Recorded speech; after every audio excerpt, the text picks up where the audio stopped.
करता कदर कौन माता मही की। मैं छोटा था तब ये गाना गाता था कि करता कदर कौन माता मही की, अगर जन्म लेने के रिश्ते न होते आजाद होता न भारत हमारा, अगर हिंद के ये फरिश्ते न होते।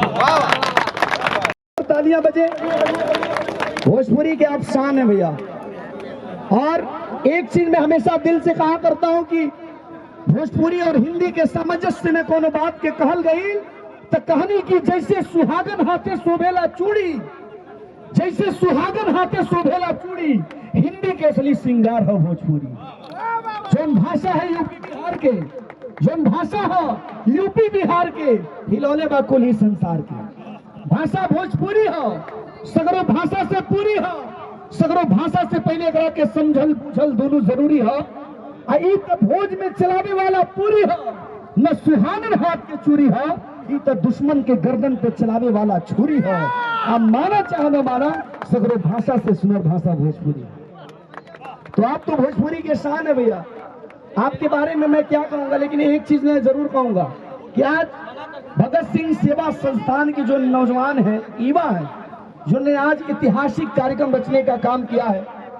खुशियां और मोहब्बत और प्रेम इस दुनिया का सबसे बड़ा सार प्रेम है। मैंने कहा प्यार तो एक ताज होता है जिसपे हर साथी को नाज होता है। कृष्ण और राधा को देखकर पता चलता है कि भगवान भी प्यार का मोहताज होता है। और कहते हैं ना, आज अयोध्या धाम में भी इंकलाब आया। और एक बात मैं कहूंगा कि अगर बगीचे में लाखों पेड़ हो, बगीचे में लाखों पेड़ हो, मगर उसमें पेड़ राजा आम ही आते हैं। हमारे दिनेश लाल यादव निरहुआ भैया उपस्थित हैं। बगीचे में अगर लाखों पेड़ हो, मगर उसमें पेड़ राजा आम ही आते हैं। और भले ही 14 वर्ष वन में काट लें, लेकिन अयोध्या लौटकर कौशल्या के राम ही आते हैं। एक जोरदार तालियां बननी चाहिए हम सबके बीच में। भोजपुरी जगत के, सिनेमा जगत के सुपरस्टार गायक, फिल्म अभिनेता और आजमगढ़ के सांसद, जिनका प्यार आशीर्वाद पूरे जनता को मिलती है। एक बार मैं चाहूंगा कि दिनेश लाल यादव निरहुआ जी को जोरदार तालियां बजाएं। थोड़ा सा जरा मंच को खाली कर दें बड़े भैया, थोड़ा सा। संस्थान के द्वारा आयोजित ये हमारे शहीद आजम भगत सिंह की याद में जो ये कार्यक्रम रखा गया है, उसके अध्यक्ष हमारे प्रहलाद फौजी जी, नीरज यादव जी, संजय यादव जी, गुरुदेव रमाकांत जी जो, और हमारे समाज सेवी छोटू जी, आप सभी को बहुत आभार व्यक्त करता हूं कि आपने मुझे आने का अवसर प्रदान किया। यहाँ उपस्थित हमारे बड़े बुजुर्ग नौजवान साथियों, माताएं, बहनें और हमारे देश के भविष्य, हमारे युवा साथी, आप सभी लोग ये जो कार्यक्रम मना रहे हैं, ये सच में ये बताता है कि हमारे देश को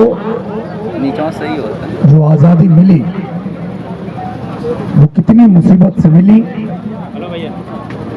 और वो आजादी दिलाने वाले जो मसीहा थे, उनकी याद आपके दिलों में ताजा है। उनकी याद आप आज भी सबको दिला रहे हैं। तो ये बताता है कि आप कितने जागरूक हैं। और मैं अभी आया तो कुछ लाइनें पढ़ रहा था। सच यही है कि अगर आप जागरूक हैं तो ही ये देश आगे बढ़ेगा। अगर आप जागरूक नहीं हो तो कोई धर्म के नाम पे, कोई जाति के नाम पे, कोई संप्रदाय के नाम पे, अलग अलग स्वार्थ में, अपने स्वार्थ में आपको बांट देगा। और जब आपको बांट देगा तो मेरा देश कमजोर हो जाएगा। मेरे देश को आजादी दिलाने वालों ने यह सोच के आजादी नहीं दिलाई थी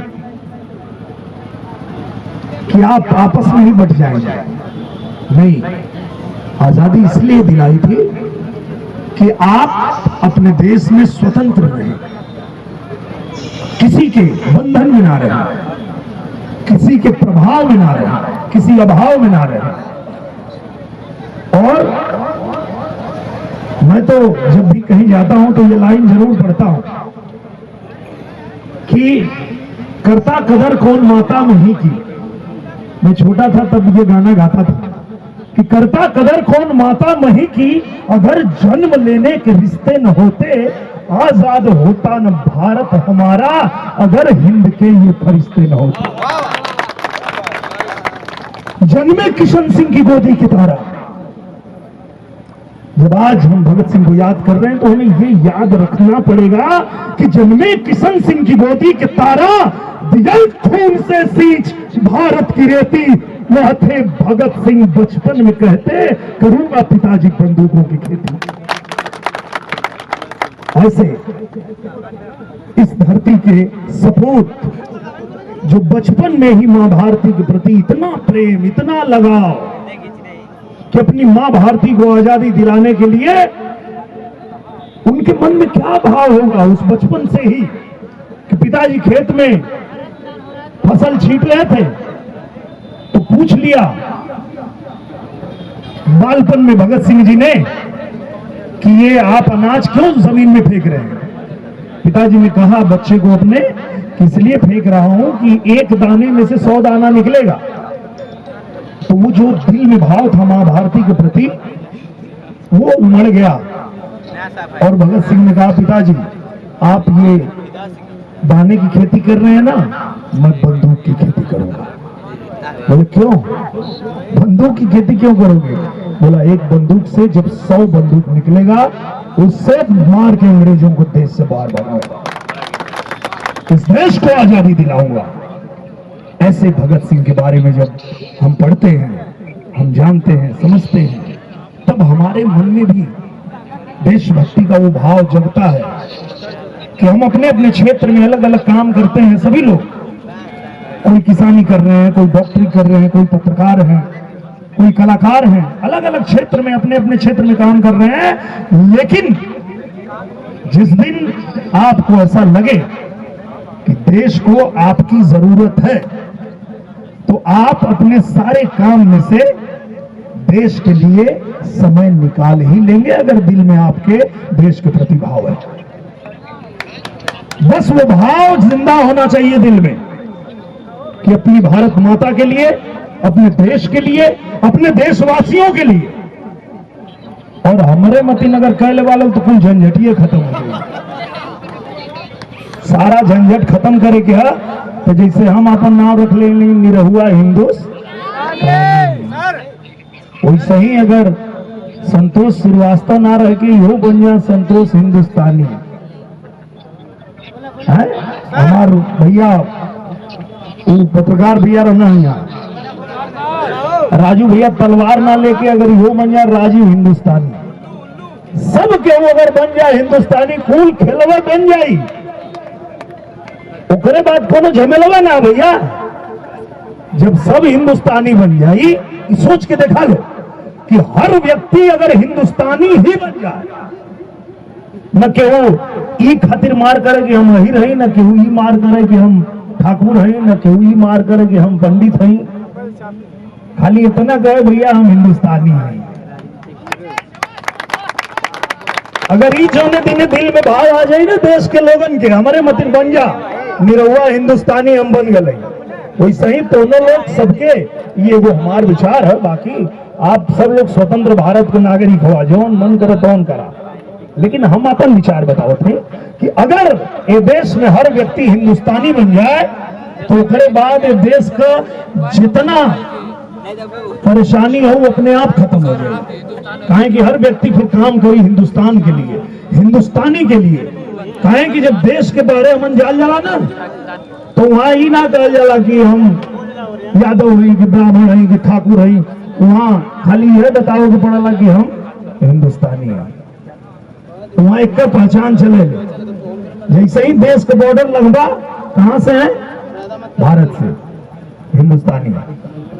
तो भैया हो बहनी हो, बस आज के दिन तो हमके लगा था कि अब इससे बढ़िया बात ना हो सकेले कि सब केहू हिंदुस्तानी बन जाए। और हम चाहब कि जब पूरा हिंदुस्तानी यहाँ सब इकट्ठा बा तब हम देव अपनी वाणी की विराम और चाहब कि सब लोग एक साथ एक स्वर में बोले हैं जय जय श्री राम। बहुत बहुत धन्यवाद सर बहुत बहुत धन्यवाद भैया भारत माता